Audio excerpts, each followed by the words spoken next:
You know what? Hindi lahat ng blessings ay puro pera lang. Ang problema kasi natin, kapag sinabing blessing, pera agad ang nasa utak natin. Pera ang ating batayan for a successful life. Yung pera lagi ang dahilan for our happiness in life. Oo naman, di ba?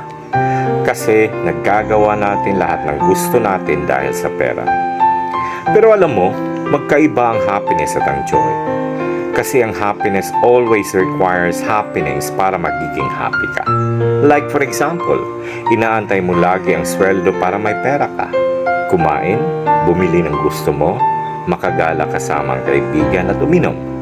And after that, mag-aantay ka na naman sa susunod na sweldo kasi ubos na ang pera mo. Feeling empty na naman ang pakiramdam mo. Samantalang yung joy, iba. Kasi it's a state of being. It's a fulfillment, contentment. Andyan yung blessing ng buhay, buo ang pamilya, walang mga sakit, may iilan pero totoong kaibigan, bagong mga opportunities at memories in life. And that's life, more than just money. Kaya, be grateful to God. Good morning!